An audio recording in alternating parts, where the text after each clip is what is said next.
Hi, this is Alec from Groovy Entertainment. Today we got a special book and record episode to do. Today we got Superman, the best cop in the world, from 1976. Now this is a big book, so I hope I can flip the pages without flipping the record player over. So let's see and let's get started.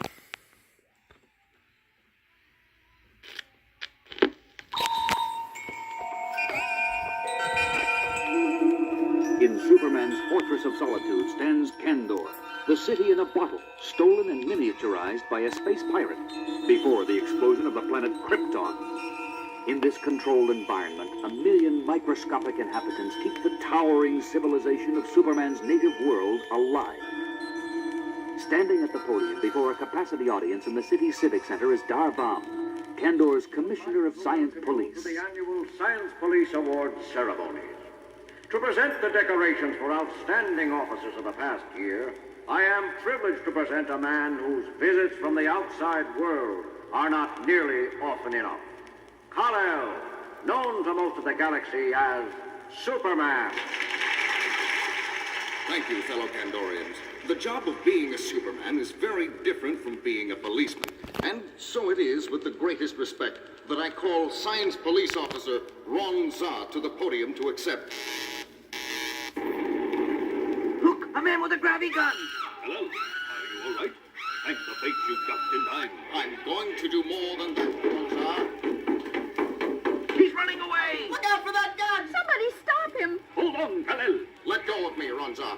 You're keeping me from getting hurt. You don't have your superpowers here in Kandor, not in an environment just like Krypton's. But let me do what I've been trained for. Watch. Over there, Ranza. He's hiding behind that statue. Everyone clear the complex now. You know where to run, you Kandorian scout. Make a move for me and my gravity gun will blast your atoms apart. Blast away. It won't save you. Ranza's been hit.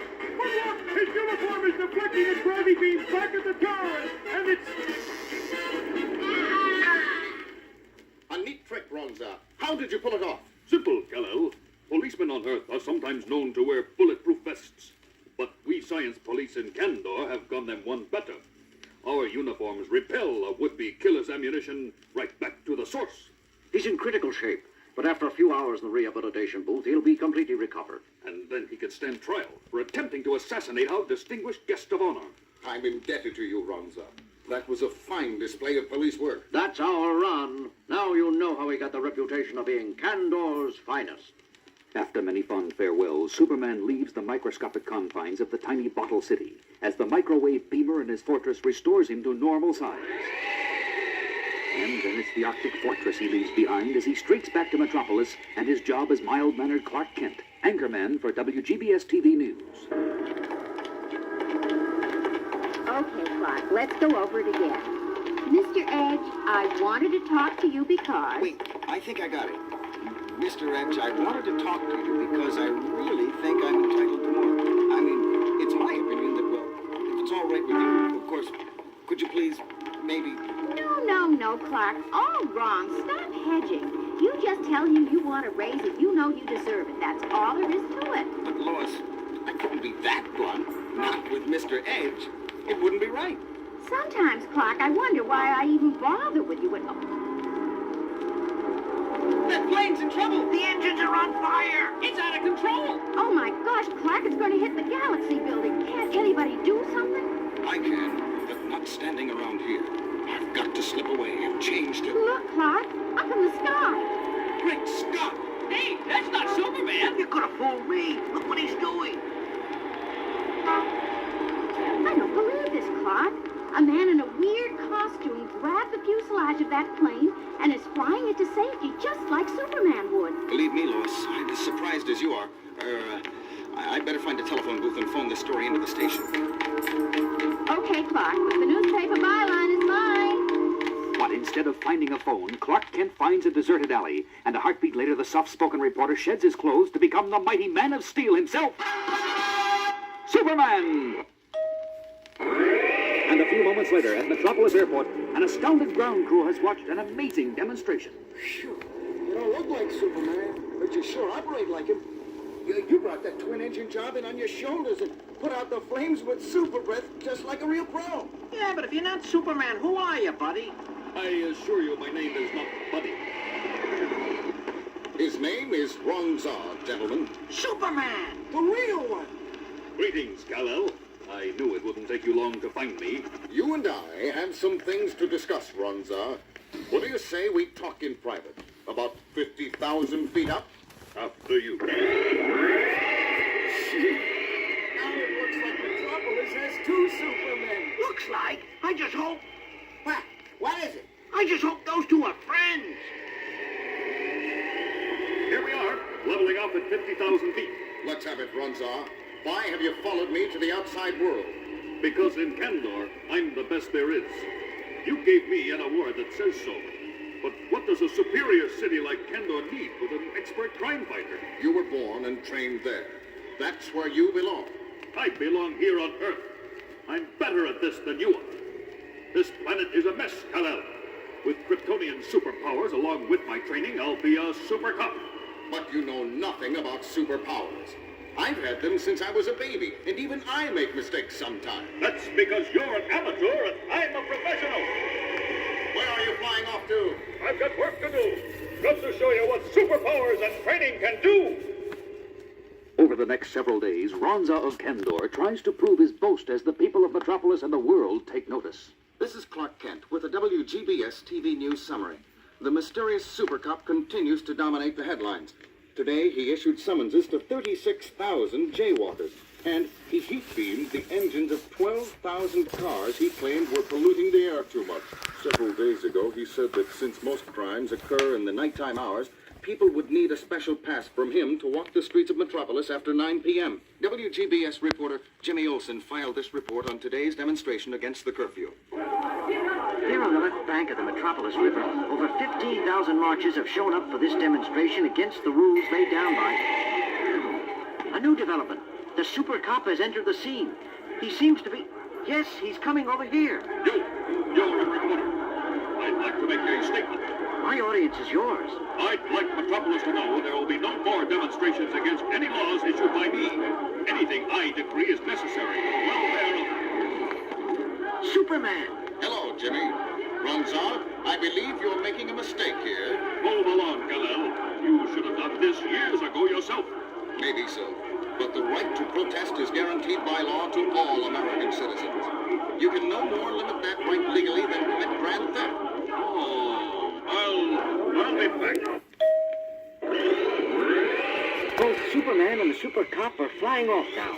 No, the super cop is diving into the river. It looks like... Hey, a water spout is popping up where he dove in. The water from the river is rising up and beginning to tumble from the sky onto the demonstrators. It's a cloudburst, and there isn't a cloud in the sky, and it's breaking up the march. The super cop can't stop the demonstration directly, but there's no law against making it rain. This is Jimmy Olsen for WGBS TV News.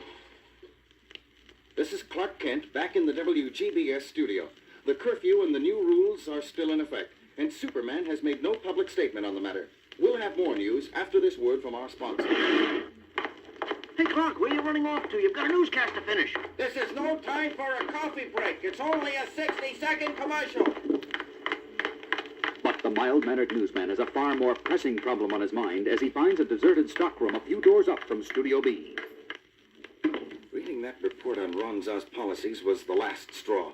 It's about time someone told him Metropolis cannot be run like a police state. And that someone is... Superman! Right here in the city at that moment, another super-powered figure patrols a neighborhood at low altitude. Look at these earthly citizens. Many of them ducked into their houses and automobiles as I passed by. This is the way they should regard the law, with great respect and perhaps a little fear. That's what Kal-El's biggest mistake was. He made everyone take Superman for granted, as if he were on their level. He didn't know the law has to be set above the general public for it to function. Now, that's odd. Some sort of strange light beams seem to be emanating from that automobile junkyard up ahead. This bears investigation. The radiation transmission is very weak. Coming from that one primitive automobile over...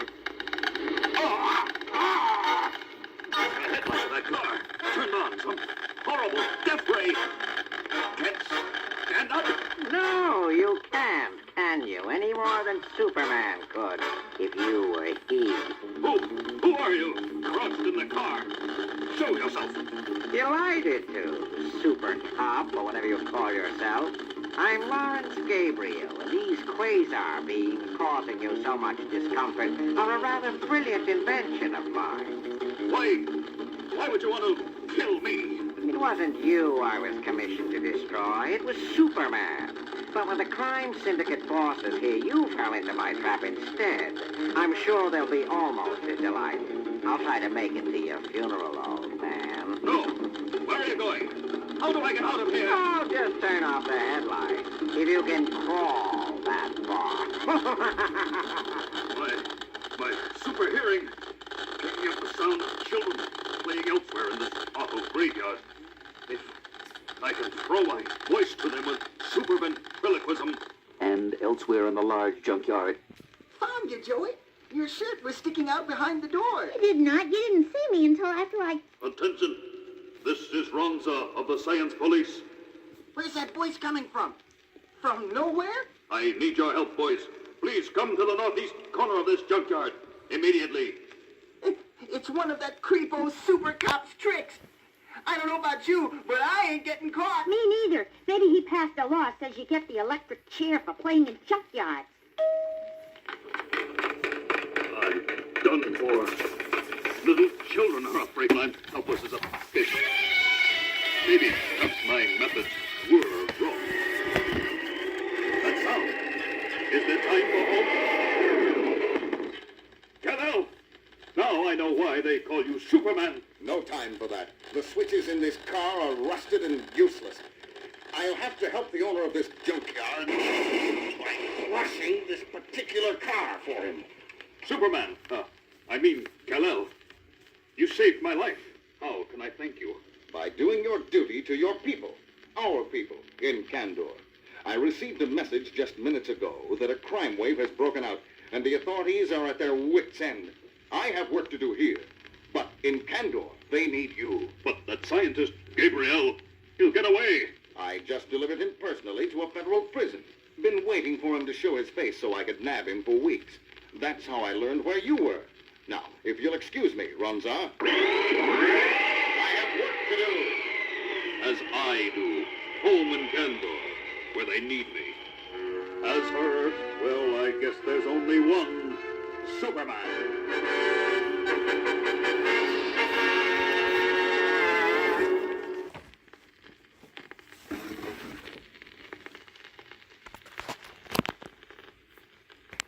So that was Superman, the best cop in the war from 1976. And I hope you liked this video a lot. Please like, subscribe, share, and comment. And we'll play the B-side real soon.